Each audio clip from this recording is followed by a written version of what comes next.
Welcome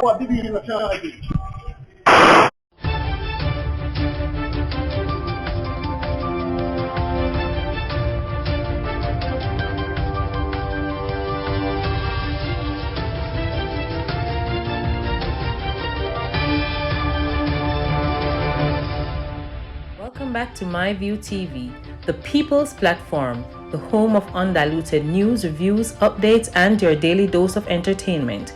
Don't forget to hit the notification bell, leave us a comment, like, share, and subscribe.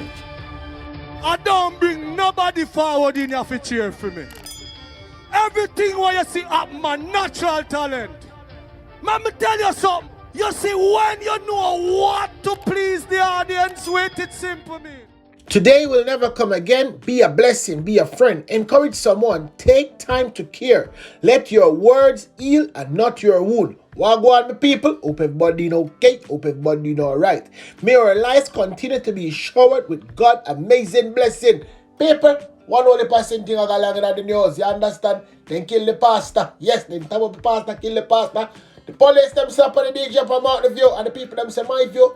In the streets, I see exactly where going. We see what we told you. I want like a lady with one glasses say, yo, me see what my 4 yai. Lie them and tell them not catch you out them with no gun. That is exactly what the people them say. But don't worry yourself. Me so me could hear Wagwan right there. So. But I can start the news at Supreme Court there for the people them. You understand? Because the police was supposed to get slapped. But give me a lamb and the family slap him with. But I waste time and put him behind bars.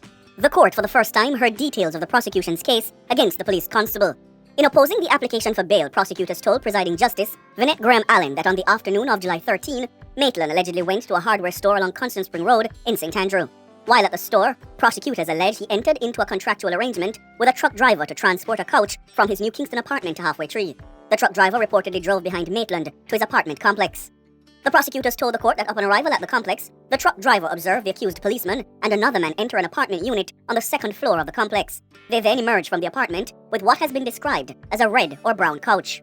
The couch was reportedly loaded into the driver's truck.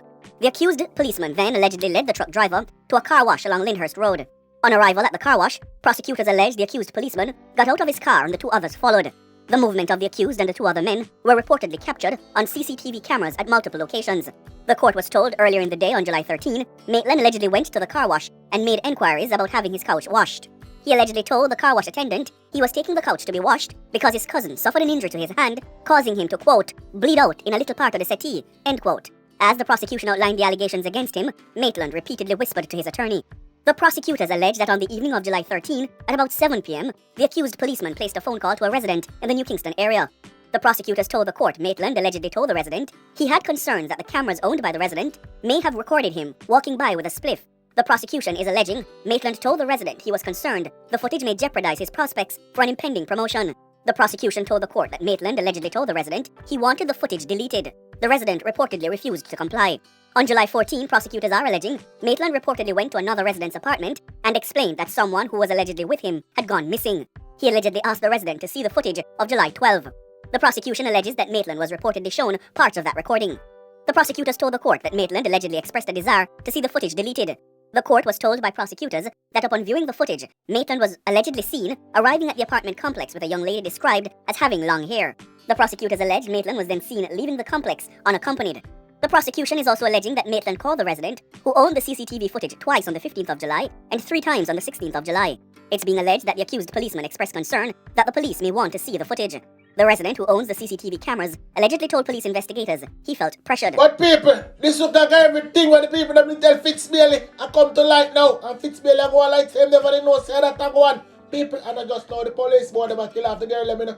It's not just now. A long time them do it. So some little young girl them when they see missing, I kill the police board them, kill them off. So what I said them, you know what I said, I'm not take it back.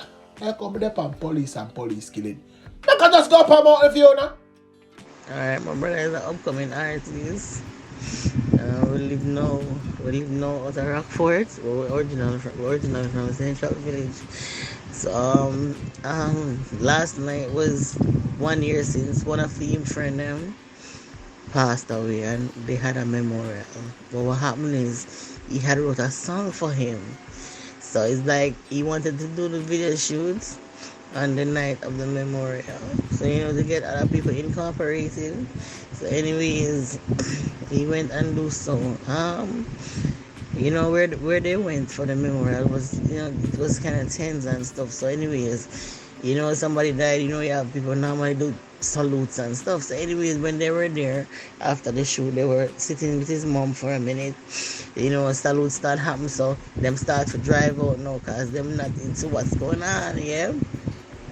Right, I don't know him and in front of them, but the thing is, the bike where them depend is not straight.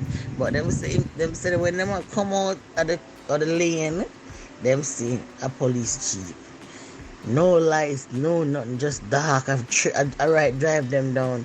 So them a drive because them a say them don't want to stop because them don't have the papers. Police start fire shot off of them. Peer shot, me I tell you, What if a shot kill my brother? I back of the bike him there. Him have a phone name and I can't come give them and them just have a use a 3 days old. 3 days old. And them kill my brother. And there's this policeman named Farrow when I texted from the community. As everybody he was in and out of the community, he was a hit man. He was a hit man, appear things him are going with.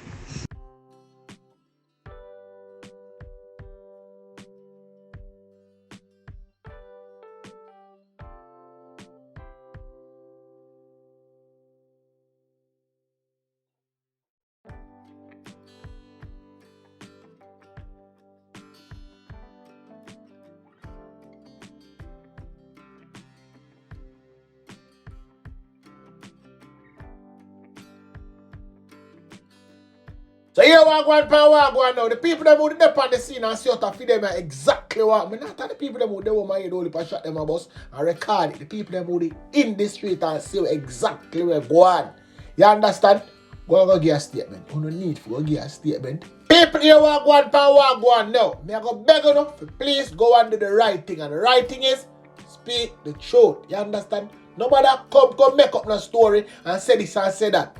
If it was actually a shootout and not a shooting, we need you to forward and come talk the truth because we need to know exactly where go on. And speaking of go on, Chris, come talk to the people. The issue with Raheem Shaw, 15 years old student shot and killed on Wednesday. Raheem Shaw was shot and killed at his home in Ayrshire. Just to give you an update that investigation is at a preliminary stage. However, a file is currently being prepared to be submitted to the Director of Public Prosecution. You recall the multiple murder shooting in Spring Village on Sunday the 18th of September where 10 persons were shot and injured and 3 dead at the Jamaica Brawlers football field in Spring Village, Old Harbour, St. Catherine. Several statements have since been recorded to include eyewitnesses. One possible suspect was identified and is currently being sought by the police.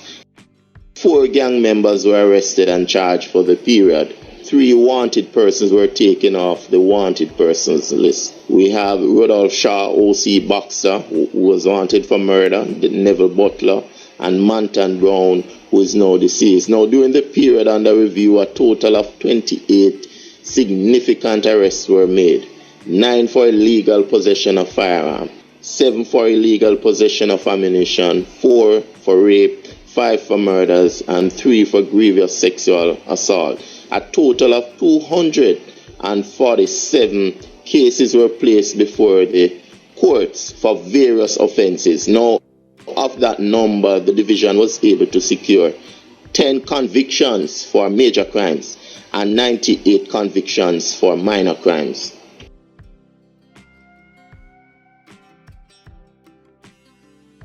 That is not where that is concerned. Watch it now, people. Don't Clarendon McGann right now. A 31-year-old woman was arrested last week after more than $4 million was stolen from a Chinese wholesale in Mapen, Clarendon.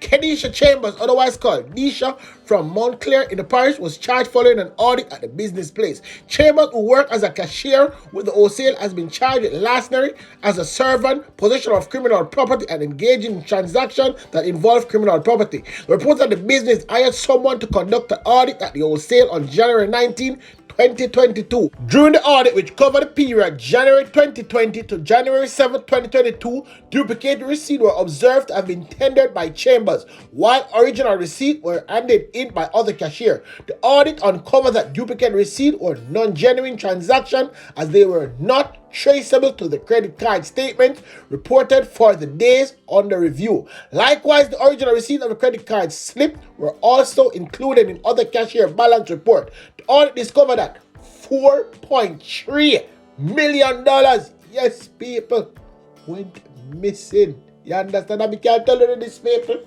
I guarantee you, no. She don't know she found that money there. You understand? Easy come, easy go. Anyway, make I move on with the news. A female pastor was stabbed to death by her brother in Content Garden, Ocho St. Anne, Monday night. The deceased has been identified as 52-year-old pastor Anne-Marie Roach of Content Garden. Superintendent of Police Kevin Chambers said that around 11:30 p.m. on Monday, the brother and Roach had a dispute when he stabbed her multiple times. And guess what, people? She dead right on the spot. Right on the spot, she dead. No lie, tell on this platform.